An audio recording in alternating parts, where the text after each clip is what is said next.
श्रीमद् भागवत महापुराण के 10वें स्कंद का 15वां अध्याय आपके समक्ष प्रस्तुत किया जा रहा है।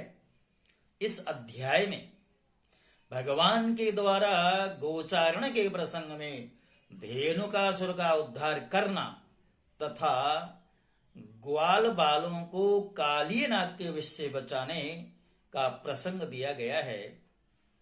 सुखदेव जी कह रहे हैं कि ततश्च पौगंडवयः श्रितौ व्रजे बभूवतुस्तौ पशुपाल सम्मतौ गाश्चारयन्तौ सखिभिः समं पतिर्वृन्दावनं पुण्यमतीव चक्रतुः। राजन, अब बलराम और श्री कृष्ण ने पौगंड अवस्था में अर्थात छठे वर्ष में प्रवेश किया। अब उन्हें गौएं चराने की स्वीकृति मिल गई। वे अपने सखा ग्वाल बालों के साथ गौएं चराते हुए वृंदावन में जाते और अपने चरणों से वृंदावन को अत्यंत पावन करते। यह वन गौओं के लिए हरी हरी घास से युक्त एवं रंग बिरंगे पुष्पों की खान हो रहा था। आगे आगे गौएं, उनके पीछे पीछे बांसुरी बजाते हुए श्याम सुंदर, उसके पश्चात बलराम जी और फिर श्री कृष्ण के यश का गान करते हुए ग्वाल बाल इस प्रकार विहार करने के लिए उन्होंने उस वन में प्रवेश किया। जैसा कि भजन गाते हैं ना, छोटी छोटी गैया छोटे छोटे बाल, छोटो सुमेरो मदन गोपाल, यानी भगवान की बड़ी सुंदर शोभा हो रही है। उस वन में कहीं तो भौरे बड़ी गुंजार कर रहे, कहीं झुंड के झुंड हरिण चौकड़ी भर रहे, कहीं सुंदर सुंदर पक्षी चहक रहे और बड़े ही सुंदर सुंदर सरोवर उस वन में थे, जिनका जल महात्माओं के हृदय के समान स्वच्छ और निर्मल था। उनमें खिली हुए कमलों के सौरभ से सुवासित होकर शीतल मंद सुगंध वायु उस वन की मानव सेवा कर रही थी। जब भगवान ने देखा कि बड़े बड़े वृक्ष फल और फूलों के बाहर से झुककर अपनी डालियों और नूतन कपोलों की लालिमा से उनके चरणों का स्पर्श कर रहे हैं, तब उन्होंने बड़े आनंद से कुछ मुस्कुराते हुए अपने बड़े भाई बलराम जी से कहा। भगवान कहते हैं कि देव शिरोमणे, यों तो बड़े बड़े देवता आपके चरण कमलों की पूजा करते हैं, परंतु देखिए तो ये वृक्ष भी अपनी डालियों से सुंदर पुष्प और फलों की सामग्री लेकर आपके चरण कमलों में झुक रहे हैं, नमस्कार कर रहे हैं। क्यों न हो, इन्होंने इसी सौभाग्य के लिए तथा अपना दर्शन एवं श्रवण करने वालों के अज्ञान का नाश करने के लिए ही तो वृंदावन धाम में वृक्ष योनि ग्रहण की है। हे आदि पुरुष, यद्यपि आप इस वृंदावन में अपने ऐश्वर्य रूप को छिपाकर बालकों सी लीला कर रहे हैं, फिर भी आपके श्रेष्ठ भक्त मुनिगण अपने इष्ट देव को पहचान कर यहां भी प्रायः भौरों के रूप में आपके भुवन पावन यश का निरंतर गान कर रहे हैं। भगवान कहते हैं, भाई जी, वास्तव में आप ही स्तुति करने योग्य हैं। देखिए, आपको अपने घर आया देखिए मोर आपके दर्शनों से आनंदित होकर नाच रहे हैं। हरिणीय मृग नयनी गोपियों के समान अपने प्रेम भरी तिरछी चितवन से आपके प्रति प्रेम प्रकट कर रही हैं, आपको प्रसन्न कर रही हैं। आज यहाँ की भूमि अपनी हरी हरी घास के साथ आपके चरणों का स्पर्श प्राप्त करके धन्य हो रही है और यहाँ के वृक्ष लताएं और झाड़ियां आपकी अंगुलियों का स्पर्श पाकर अपना अहोभाग्य मान रही हैं।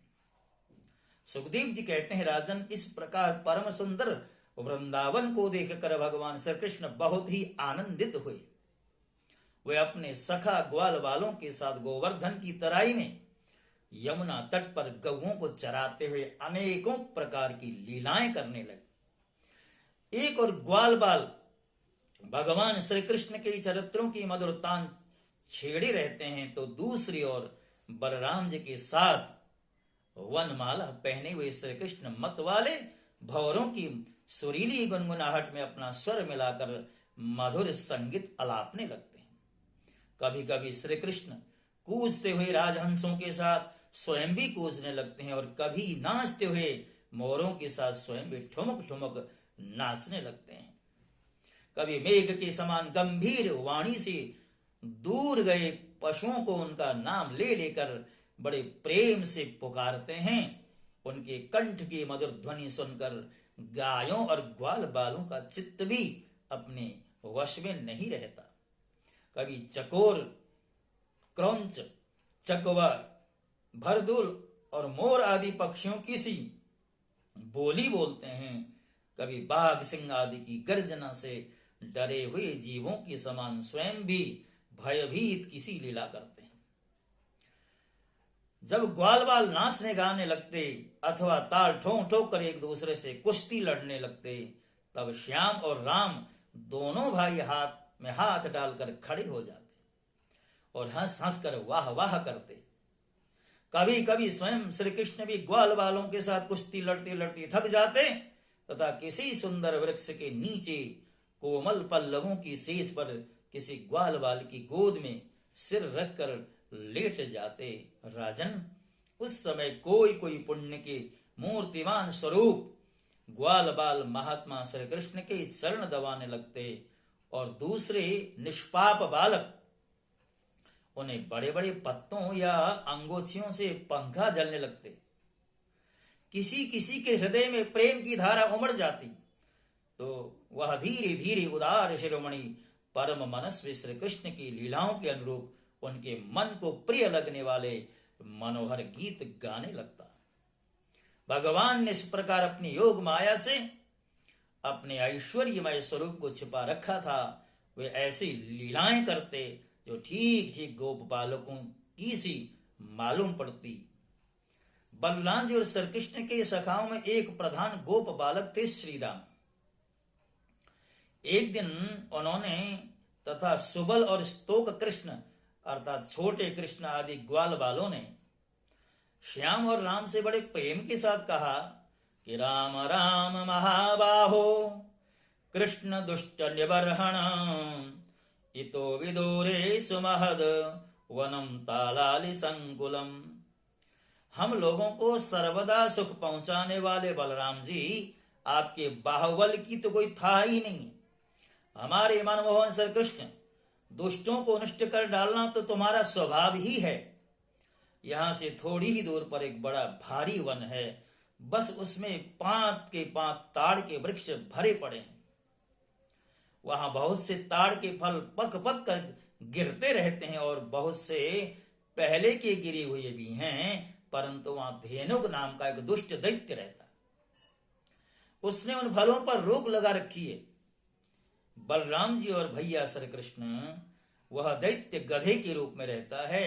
वह स्वयं तो बड़ा बलवान है ही, उसके साथ ही और भी बहुत से उसी के समान बलवान दैत्य उसी रूप में रहते हैं।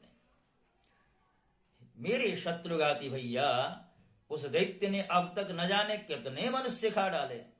यही कारण है कि उसके डर के मारे मनुष्य उसका सेवन नहीं करते और पशु पक्षी भी उस जंगल में नहीं जाते। उसके फल हैं तो बड़े सुगंधित, परंतु हमने कभी खाए नहीं। देखो न, चारों ओर उन्हीं की मंद मंद सुगंध फैल रही है। तनिक सा ध्यान देने से उसका रस मिलने लगता है। हे श्री कृष्ण, उनकी सुगंध से हमारा मन मोहित हो रहा है और उन्हें पाने के लिए मचल रहा है हमारा मन। तुम हमें वे फल अवश्य खिलाओ।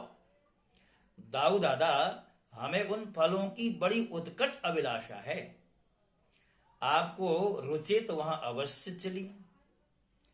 अपने सखा ग्वाल बालों की यह बात सुनकर भगवान श्री कृष्ण और बलराम जी दोनों हंसे और फिर उन्हें प्रसन्न करने के लिए उनके साथ ताल वन के लिए चल पड़े।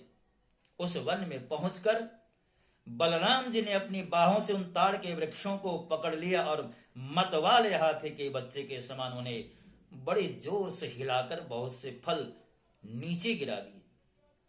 जब गधे के रूप में रहने वाले दैत्य ने फलों के गिरने का शब्द सुना, तब वह पर्वतों के साथ सारे पृथ्वी को कंपाता हुआ उनकी ओर दौड़ा। वह बड़ा बलवान था। उसने बड़े वेग से बलराम जी के सामने आकर अपने पिछले पैरों से उनकी छाती में दुलत्ती मारी और इसके बाद वह दुष्ट बड़े जोर से रेंकता हुआ वहां से हट गया। राजन, वह गधा क्रोध में भरकर फिर रेंकता हुआ दूसरी बार बलराम जी के पास पहुंचा और उनकी और पीठ करके फिर बड़े क्रोध से अपने पिछले पैरों की दुलत्ती चलाई। बलराम जी ने अपने एक ही हाथ से उसके दोनों पैर पकड़ लिए और उसे आकाश में घुमाकर एक ताड़ के पेड़ पर दे मारा। घुमाते समय ही उस गधे के प्राण पखेरु उड़ गए। उसके गिरने की चोट से वह महान ताड़ का वृक्ष, जिसका ऊपरी भाग बहुत विशाल था, स्वयं तो तड़तड़ा कर गिर ही पड़ा, सटे हुए दूसरे वृक्षों को भी उसने तोड़ डाला। उसने तीसरे ने चौथे को, इस प्रकार एक दूसरे को गिराते हुए बहुत से ताड़ वृक्ष गिर पड़े। बलराम जी के लिए तो यह एक खेल ही था, परंतु उनके द्वारा फेंके हुए गधे के शरीर से चोट खा खा कर वहां के सब ताड़ हिल गए। ऐसा जान पड़ा मानो सबको झंझावात ने झकझोर दिया हो। भगवान बलराम स्वयं जगदीश्वर हैं। उनमें यह सारा संसार ठीक वैसे ही ओतप्रोत है जैसे सूतों में वस्त्र। तब भला उनके लिए यह कौन आश्चर्य की बात है। उस समय धेनुकासुर के भाई बंधु अपने भाई के मारे जाने से क्रोध के मारे आग बबूला हो गए और सब के सब गधे बलराम जी और श्री कृष्ण पर बड़े वेग से टूट पड़े। राजन, उनमें से जो जो पास आया उसी को बलराम जी और श्री कृष्ण ने खेल खेल में ही पिछले पैर पकड़कर ताल वृक्षों पर दे मारा। उस समय वह भूमि ताड़ के फलों से पट गई और टूटे हुए वृक्ष तथा दैत्यों के प्राणहीन शरीरों से भर गई। जैसे बादलों से आकाश ढक गया हो, उस भूमि की वैसी ही शोभा होने लगी। बलराम जी और श्री कृष्ण की यह मंगलदायिनी लीला देखकर देवतागण उन पर फूल बरसाने लगे और बाजे बजाकर स्तुति करने लगे। जिस दिन धेनुकासुर मरा, उसी दिन से लोग निडर होकर उस वन के ताल फल खाने लगे तथा पशु भी स्वच्छंदता के साथ घास चरने लगे। इसके पश्चात कमल दल लोचन भगवान श्री कृष्ण बड़े भाई बलराम जी के साथ व्रज में आए। उस समय उनके साथी ग्वाल बाल उनके पीछे पीछे चलते उनकी स्तुति करते जाते। क्यों न हो, भगवान के लीलाओं का श्रवण कीर्तन ही सबसे बढ़कर पवित्र है। उस समय श्री कृष्ण के हुमराली अलकों पर गौओं के खुरों से उड़ उड़ कर धूली पड़ी हुई थी। सिर पर मोर पंख का मुकुट था और बालों में सुंदर सुंदर जंगली पुष्प गूंथे हुए थे। उनके नेत्रों में मधुर चितवन और मुख पर मनोहर मुस्कान थी। वे मधुर मधुर मुरली बजा रहे थे और साथ ही ग्वाल बाल उनकी ललित कीर्ति का गान कर रहे थे। बंसी की ध्वनि सुनकर बहुत सी गोपियां एक साथ ही व्रत से बाहर निकल आईं। उनकी आंखें न जाने कब से श्री कृष्ण के दर्शन के लिए तरस रही थी। गोपियों ने अपने नेत्र रूप भ्रमरों से भगवान के मुखारविंद का मकरंद रस पान करके दिन भर के विरह की जलन शांत की और भगवान ने भी उनकी लाज भरी हंसी तथा विनय से युक्त प्रेम भरी तिरछी चितवान का सत्कार स्वीकार करके व्रज में प्रवेश किया। उधर यशोदा मैया और रोहिणी जी का हृदय वात्सल्य स्नेह से उमड़ रहा था। उन्होंने श्याम और राम के घर पहुंचते ही उनकी इच्छा के अनुसार तथा समय के अनुरूप पहले से ही सोच संजोकर रखी हुई वस्तुएं उन्हें खिलाई पिलाई और पहनाई। माताओं ने तेल उपटन आदि लगाकर स्नान कराया। इससे उनकी दिन भर घूमने फिरने की मार की थकान दूर हो गई। फिर उन्होंने सुंदर वस्त्र पहनकर दिव्य पुष्पों की माला पहनाई। तत्पश्चात दोनों भाइयों ने माताओं का परोसा हुआ स्वादिष्ट भोजन किया। उसके पश्चात बड़ी लाड़ प्यार से दुलार दुलार कर यशोदा और रोहिणी ने उन्हें सुंदर सैया पर सुलाया। भगवान श्री कृष्ण इस प्रकार वृंदावन में अनेकों लीलाएं करते एक दिन अपने सखा ग्वाल बालों के साथ भी यमुना तट पर गए। उस दिन बलराम जी उनके साथ नहीं थे। उस समय जेठ आषाढ़ के घाम से गौएं और ग्वाल बाल अत्यंत पीड़ित हो रहे थे, प्यास से उनका कंठ सूख रहा था, इसलिए उन्होंने यमुना जी का विषैला जल पी लिया। राजन होनहार के वश उन्हें इस बात का ध्यान ही नहीं रहा। उस विषैले जल के पीते ही सब गौएं और ग्वाल बाल प्राणहीन होकर यमुना जी के तट पर गिर पड़े। उन्हें ऐसी अवस्था में देखकर योगेश्वरों के भी ईश्वर भगवान श्री कृष्ण ने अपनी अमृत बरसाने वाली दृष्टि से उन्हें जीवित कर दिया। उनके स्वामी और सर्वस्व तो एकमात्र श्री कृष्ण ही थे। राजन, चेतना आने पर वे सब यमुना जी के तट पर उठ खड़े हुए और आश्चर्यचकित होकर एक दूसरे की ओर देखने लगे। राजन, अंत में उन्होंने यही निश्चय किया कि हम लोग विषैला जल पीने के कारण मर चुके थे, परंतु हमारे श्री कृष्ण ने अपनी अनुग्रह भरी दृष्टि से देखकर हमें फिर से जिंदा कर दिया। भक्तों, अगला जो अध्याय 16वां अध्याय, उसमें कालिया नाम का जो नाग है उसकी चर्चा है। जिस विषैले जल का पान भगवान के ग्वाल सखाओं और गौओं ने किया था, उस जल का विषैला होना, इसके पीछे का क्या कारण था, इसका रहस्योद्घाटन अगले अध्याय में होगा। क्योंकि कालिया नाम का जो सर्प है उसी सरोवर में निवास करता था और उसकी विष के प्रभाव से सारी जो जलराशि है वो विषाक्त हो गई थी, जिसका पान करने से गौओं और ग्वाल वालों को मूर्छित होना पड़ा। किंतु भगवान की अमृत भरी दृष्टि पात जैसे ही हुई है, सब के सब पुनर्जित हो गए और उन सब को लेकर के भगवान ब्रज में आए। अगले अध्याय में जो कुछ भी भगवान की लीला होने वाली है उसे हम अगले ही अध्याय के लिए रखते हैं। और जैसा कि हम आपसे बार बार निवेदन करते हैं, प्रतिदिन एक ही अध्याय के श्रृंखला आपके समक्ष प्रस्तुत मैं कर रहा हूं और आज भी इसी 15वें अध्याय की श्रृंखला को भाव पुष्प बना करके आपके समक्ष प्रस्तुत कर रहा हूं। आप इस भाव पुष्प को मेरे संग भगवान के चरणों में समर्पित कर दीजिए, यही मेरी ओर से आपसे विनती है। और जैसा कि मैं बार बार आपसे निवेदन किया करता हूं, हमारा चैनल जो शास्त्री प्रेम नारायण के नाम से है, अभी उस गति को प्राप्त नहीं हो पा रहा है जैसा कि अन्य चैनलों की स्थिति होती है। तो इसे बड़ा करने के लिए आपके योगदान की महती आवश्यकता है। स्वयं भी सब्सक्राइब कीजिए, लाइक का बटन दबा दीजिए, हो सके हमारे कंटेंट अच्छे लगें तो इनको शेयर भी कर दें। इन्हीं प्रार्थनाओं के साथ आपसे विदा होता हूं। जय श्री कृष्ण। ओम नमो भगवते वासुदेवा।